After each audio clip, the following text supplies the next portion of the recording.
छात्रों की गूंज ह्या कार्यक्रमाला पैसों की गूंज म्हणणाऱ्या भारतीय जनता पार्टीने दाखवून केलं, सिद्ध केलं की त्यांच्याकडे इंटेलेक्च्युअल बँक्रप्सी किती आहे.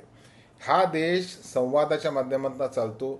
या देशामध्ये संवाद हे जिवंतपणाचं लक्षण आहे आणि सरकारमध्ये जर एखाद्या चुकीच्या प्रकारे युवकांवर विद्यार्थ्यांवर अन्याय होत असेल तर त्याच्यावर वाचा फोडण्यासाठी राहुल गांधी जर त्या ठिकाणी छात्रों की गूंज कार्यक्रम घेत असतील तर भारतीय जनता पार्टीला घाबरण्याचं कारण काय. तुम्ही तुमचे एबीव्हीपीचे गुंड रात्रीच्या वेळेला पुण्याच्या हॉस्टेलमध्ये पाठवतात, त्या ठिकाणी विद्यार्थ्यांना कोंडण्याचा प्रयत्न करतात आणि आज तुम्ही म्हणता की ह्या ठिकाणी छात्रों की गूंज नव्हे तर ते पैसों की गूंज आहे.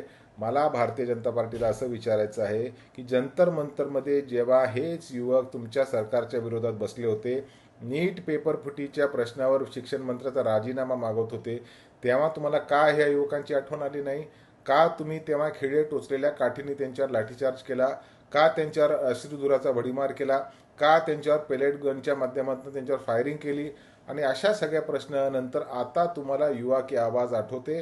या ठिकाणी पुण्यामध्ये झालेल्या घटनेचा तीव्र निषेध राष्ट्रवादी काँग्रेस पार्टी शरदचंद्र पवार करते.